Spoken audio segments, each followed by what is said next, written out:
3 రోజుల క్రితం వరకు డిమాండ్ల సాధన కోసం సమ్మె చేస్తామన్న ఆర్టీసీ కార్మికులు, ప్రభుత్వ ఉద్యోగులు ఇప్పుడు సీఎం రేవంత్ జిందాబాద్ అంటున్నారు. మొన్న ఆర్టీసీ సంఘాలు, నిన్న ఉద్యోగ సంఘాలతో వరుస భేటీలు నిర్వహించిన సీఎం వరాలు, మంచి మాటలతో ఉద్యోగులను మెప్పించి ఒప్పించారు. దీంతో అటు ఆర్టీసీ కార్మికులతో పాటు ఇటు ప్రభుత్వ ఉద్యోగులు ఉద్యమ కార్యాచరణ విరమించుకున్నారు.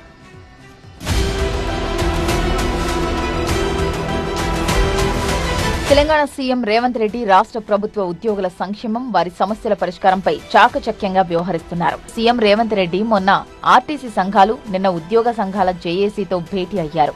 ఈ సమావేశాల్లో తన ప్రసంగాలను ఉద్యోగులకు వరాలతో మెప్పించడంతో పాటు రాష్ట్ర ప్రభుత్వ ఆర్థిక పరిస్థితిని వివరించి ఒప్పించేలా, వారి మద్దతును కూడగట్టేలా కీలక నిర్ణయాలు ప్రకటించారు. అందుకే సీఎంతో చర్చలకు వెళ్లేటప్పుడు డిమాండ్లు సాధించుకుంటామని మాట్లాడిన ఉద్యోగులు వచ్చేటప్పుడు జిందాబాదులు కొడుతున్నారు. మీరు మేము కలిస్తే మనం అని, మనమందరం కలిసి ఆర్టీసీని అభివృద్ధి చేసుకుందామని ఆర్టీసీ కార్మికులతో చెప్పి సీఎం వారిని ఒప్పించారు. ఇటు ఉద్యోగ సంఘాల జేఏసీతో భేటీలో మీరు లేకపోతే మేము లేమంటూ ఉద్యోగ సంఘాలను ప్రశంసించారు. ప్రభుత్వం ఏ పథకాన్ని ప్రకటించినా ఉద్యోగులు భుజాన వేసుకుని పనిచేశారని అన్నారు. ఈ సమావేశంలో ప్రభుత్వ ఉద్యోగులకు సీఎం రేవంత్ రెడ్డి 4 కీలక హామీలు ప్రకటించారు. జూన్ 1 నాటికి హెల్త్ కార్డులు జారీ చేయడంతో పాటు 100 రోజుల్లో 6,000 కోట్ల రూపాయల బకాయిలను చెల్లిస్తామని హామీ ఇచ్చారు. వేతన సవరణపై పీఆర్సీ నివేదికను వెంటనే ఇవ్వాలని ఆదేశాలు ఇచ్చారు. రిపోర్టు ఆధారంగా పీఆర్సీపై నిర్ణయం తీసుకుంటామన్నారు. ప్రభుత్వ నిర్ణయాలతో మే 5న తలపెట్టిన ధర్నాను ఉద్యోగ సంఘాలు విరమించుకున్నాయి.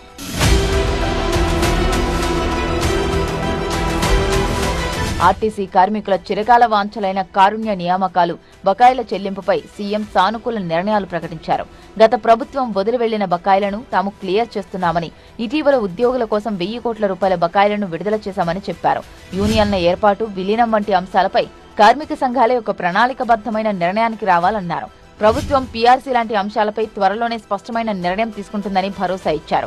గౌరవ ముఖ్యమంత్రి గారు వెళ్ళడం జరిగింది. మరి మొన్న 3 రోజుల పాటు సమ్మె జరిగిన తర్వాత 3 ప్రధానమైన అంశాలపైన ఒక పరిష్కారం కుదిరిందో ప్రభుత్వంతో, దానికి సంబంధించి ముఖ్యమంత్రి గారికి కృతజ్ఞత తెలపడానికి ఇవాళ అన్ని సంఘాలు, కార్మిక సంఘాలు అటెండ్ అయినాం.